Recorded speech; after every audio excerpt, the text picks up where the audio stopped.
So, hi everybody.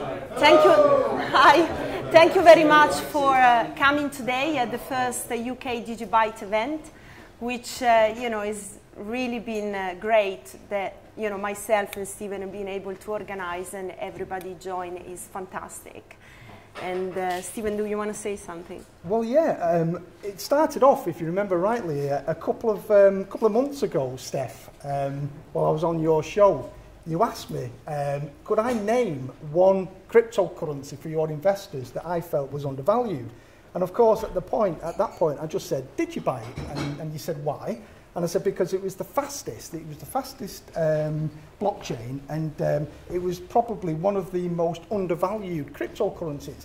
And then on the way home, on the train, I put it out on Twitter, and I was amazed, absolutely amazed by the response that we actually got. So of course, then the second interview that we had down in London, we talked about a Digibyte blockchain meetup. So I contacted Dean from the Digibyte awareness team. Hi, Dean. And I just said to Dean, I said, do you fancy meeting up for a beer and a pizza? And he said, yeah, let's meet up in London for a beer and a pizza. We might get 10 guys. Yeah, we might get 10 guys.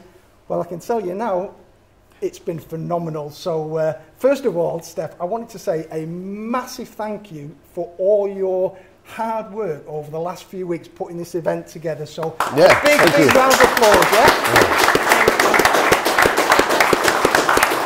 And then, of course, I would like to say a warm Digibyte welcome to Jared to the UK. Thank you. Thank you very much. Thank you all. Thank you all for being here.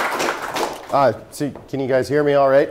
Yeah. First of all, thank you all very much for being here. This is it's absolutely humbling for me. Almost 5 years ago, right before Thanksgiving, I was taking a road trip to go visit family.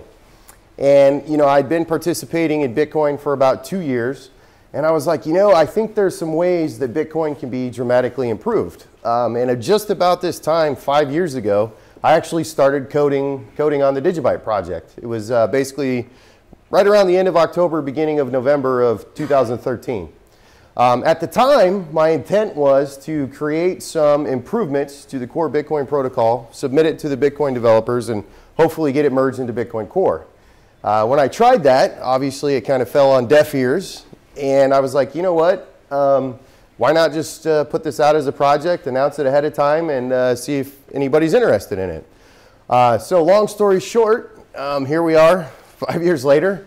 And it's absolutely, like I said, very, very humbling for me to see the support around the world now. Because as you know, there is no company behind Digibyte. There is no ICO. It is 100% community-driven, grassroots-driven across the globe now. As of this particular time, I think we've had 250,000 plus full node installations in the last 14 to 16 months, which is absolutely incredible for a blockchain. I was just in Norway yesterday, and everybody's like, wow, the Digibyte community, they're everywhere. Like every Twitter post, every message forum. And I'm like, yeah, it blows me away. Every day I'm learning new things. So like I said, thank you all for coming. And absolutely thank you to both of you. Thank you, Steffi, for putting this on. This is fantastic. So, I was asked to basically share, why and where Digibyte came from, and what the future is, where we're heading and where we're looking to go, and then how we can all come together and achieve this as a community. So, how many people know what a Genesis block is? Just by raising hands. Okay, so I see a few people are confused. So a Genesis block is the first block in the blockchain. So in the case of Bitcoin, the headline that started the whole blockchain was it Chancellor, banks on the brink of failure in 2009? Well, with Digibyte, the initial block was actually hashed with the headline from USA Today, Target, 110 million customers' data stolen. Now, over the last 5 years, one of the things I've learned about this industry is obviously a lot of people are here for the currency aspect and the money aspect, right? That's what gets people's attention, and there's absolutely nothing wrong with that.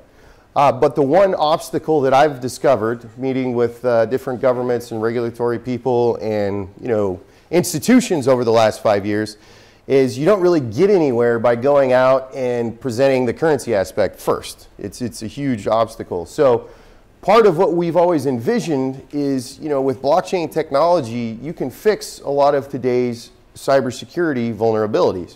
So in 2017, it's estimated by McAfee Research that almost $600 billion in international cybercrime fraud occurred. By 2020, it's going to be $2 trillion. And the problem with this is the internet itself is fundamentally broken, right? You have all these central points of failure. You have reliance on centralized services, single databases, and we need to fix this. Otherwise, as a society and as humanity, it's going to get much worse for us. So what we're trying to do and work towards is building solutions that can not only scale the financial aspects and build, financial products on top of Digibyte, but more importantly, like cybersecurity things. For instance, like DigiID. There's a lot of exciting stuff happening with that. You can replace passwords, two-factor authentication, and do a lot of cool stuff. But, the one analogy I like to explain to people is if you imagine all the DNA strands in your body, from your hands to your fingertips to your legs, if all that DNA was just in your fingertip, and you were making some cocktails, and you were slicing some limes, and you slipped and you cut your finger off, you'd have a massive problem. Well, that's how the internet works. Well, a blockchain is more like that decentralized DNA strand throughout your body. And so what we've tried to do with our vision is create the most decentralized, most efficient, fastest, and most secure blockchain in existence. And I think we've got a pretty good platform that's been battle hardened out there for the last 4.5 years. However, we still see some improvements that can be made, as we have done over the past 5 years. I don't know if some of you know, we've done 3 hard forks, basically 2 soft forks, and we're actually looking to do some more core protocol improvements. One exciting thing that just kind of came out the last few weeks, there's a very, very talented developer that I have been working with for 4 years. To this day, I have no idea who he is. Never met him, don't know his name. There's actually several people like this in the Digibyte community.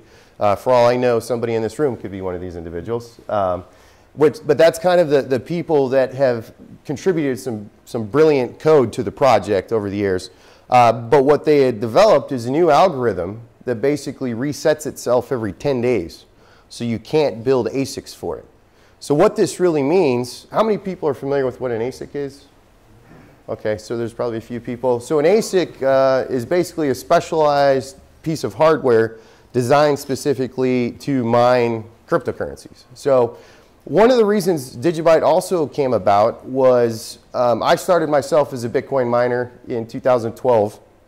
And when the first batch of ASICs started coming out of China, I realized this is basically a hardware arms race. And Bitcoin is going to become centralized. And it is today. It's completely centralized. You have one company that basically dominates over 51% of the hash rate for Bitcoin. So the whole reason that Digibyte has 5 mining algorithms is to deter that and to help keep it decentralized across the globe. So we're trying to continue that approach because it is my belief, because the way the industry is going today, I know we're in a bit of a bear market, but you have all these projects that are coming forward and claiming that they're a decentralized blockchain technology, when the reality is they're only running on maybe 5, 7, 12 servers. And to me, that defeats the whole purpose. Why don't you just run a clustered SQL database? I mean, Google in that regard is 10 times more decentralized. So what we're trying to do in the vision is to keep Digibyte as decentralized as possible, keep growing the community, keep the code and the core platform as pure and as efficient as possible, but at the same time to create what we're calling Digi Assets, which is a second layer that everybody can begin building products and applications on. So kind of like you think of HTTP as what a lot of infrastructure in the internet runs on. Well, we're kind of at that HTTP era right now with just the core protocol. But on top of that, you can start building a lot of really innovative stuff. So over the past few months, I've talked to everybody from everything from securing real estate to airplane ownership to healthcare records, international trade and logistics and shipping. The possibilities are endless, and that's why it's very fascinating. So it's very much an early point in time for everybody. So in terms of like what the community can do, like I said, I've been absolutely blown away by all the different efforts and people that have stepped up across the globe. The Digibyte awareness team, like you guys have been absolutely fantastic. Thank you for everything you guys have been doing. Can we have a quick round of applause for yes. the Digibyte awareness team? You know, and at the end of the day, I truly believe, so the day before I called my brother the day before we launched Digibyte, and he's like, "What are you doing? Why are you doing this? This is crazy." Like, he's like, "Government's going to come in, they're going to shut you down." And I'm like, "No, I believe this is the best for humanity in the future." And eventually, you know, they'll come to understand it.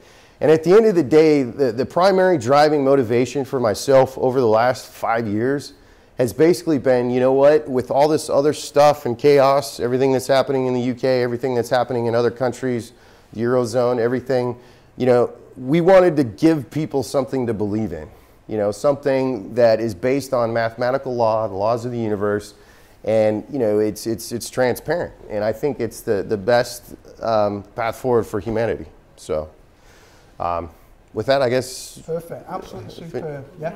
If anybody has any questions I can answer real quick. Any questions I can answer? I know I saw some people on messages that might have something, but. Wait. You say you're looking to get rid of ASIC mining. So which two algorithms will replace the script and the SHA-256? So, you know, at this point, we're not entirely, so the beautiful part about Digibyte with the 5 mining algos is we do still kind of want to have at least one of those algos for like used ASICs, because there is such a big market out there for these used Bitcoin miners. In terms of algos, what we're kind of looking at now, the ones that we've had the most problem with for the last 4 years has actually been Grossel. It's not well documented. You've got groups that I know that have developed, you know, mining hardware. They haven't really shared a lot of the information. So that's actually a lot of people, it seems to be the consensus at this point. So originally what our plan is, what we're thinking is just one algo at first. You know, another potential thing we're looking at. Would that make 6, or would that replace 1? It would replace 1. So, and we would do it with a soft fork. So once the blockchain hit a specific block height, and that would happen, well, the code update would trigger once the blockchain hit a certain code update, but the actual changes wouldn't go into effect until there was a certain threshold of miners on the network, which would be 70%. So once 70% of the network had upgraded, then those changes would go into effect. So this could happen right away, or it could take 6 months. You know, it just depends. But you know, one of the things that's very difficult about doing a hard fork, and especially a soft fork, is it takes a lot of time. So the last one we did when we activated SegWit, it took us about 4 months of coding work, several of us testing, because one of the things that we have to absolutely do at this point in time, especially with as big as the project is now, you can't just roll out changes willy-nilly. You have to make sure, you have to recreate the hard fork. Every time we've done this, we basically created a separate test net. We've literally recreated like a mini Digibyte network, and we've actually ran it through a series of tests to make sure everything goes as planned when the fork occurs. Which in that regard, I actually think we have more experience than anybody else in the industry, because we've successfully pulled it off like 5 times now without a massive, you know, split. And every time people attack it, there's no question about it. It's kind of brutal. It's a very stressful period of time. But once we get the code out, then it's probably going to take another 3 or 4 months before it actually goes into effect. So it's not something you can just roll out overnight. Now, the other thing we've been looking at that's actually a super innovative way that Decred has proven is this hybrid model of proof of stake and proof of work.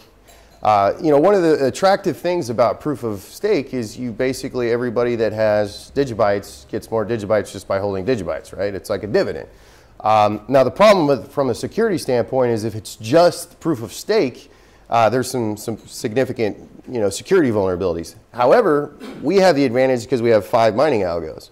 So right now, it's seeming like if we have this, you know, 4 proof of work mining algorithms, one of them is this algorithm that changes itself every 10 days, and depending on how that goes, some people are talking about, well, what about 30 days? Because you know, if miners have to go through this, it's basically every 10 days they'd have to reprogram and rediscover what the optimum settings are for mining. Well, that obviously could be burdensome to continue it.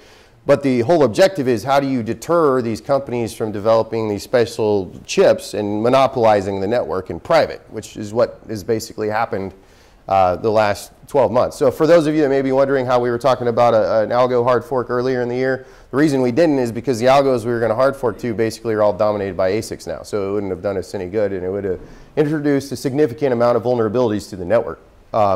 So, you know, that's why we're talking maybe 30 days, but, and this is all happening in the developer chats, so, and this is open to anybody. So, yeah, that's kind of like the vision, kind of where we're going. But, you know, like I said, with that combination of our 4 algos for proof of work, we have the security combined with this ability to hopefully reward more people. Because at the end of the day, it really boils down to how many full nodes we have running on the network.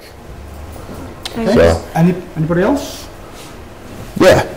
Yeah, so what sort of areas do you reckon Digibyte's got the most potential to grow in? So, you know, yeah, my colleague and I, you know, we're working on, in the United States, a real estate project. I think we're going to have a lot of traction with that. You know, it really boils down to, like, we don't want it to just be us. You know, we're trying to encourage as many other groups and individuals to commercialize platforms on top of Digibyte. Because how we kind of see the whole industry and Digibyte economy growing is you need to have different commercial companies doing different things across the globe, you know, and it's this backbone. So, you know, the international trade and logistics platform that I worked on in Hong Kong, it's still up and running. It's still going. So I know there's been some traction, some more stuff made there. I think DigiID and some of the groups that are integrating with that has a lot of traction. But anywhere where it comes to securing data or information or privacy in platforms is an absolute perfect use case. So I think healthcare records in the healthcare system, there's a lot of potential there. You know, and then obviously, you know, with Digi Assets, you have the ability to represent any sort of unique thing in the real world. You could basically, you know, effectively digitize and make it an asset on a blockchain. So whether or not that's like, you know, real estate, whether that's even artwork, you know, you name it, the sky's the limit there. So could it be politics as well? You could do a voting system. You know, it's definitely possible. Yeah, you know, payments, remittance. I mean, that it's very classic. We've, you know, different people across the globe. It's very quick, you know, to pay somebody in Australia or New Zealand. You know, it's very rapidly. So. Sorry, just a follow-up. So, what, like you said, with the international logistics company, are there other sort of projects which are getting a lot of traction at the moment? So, there are.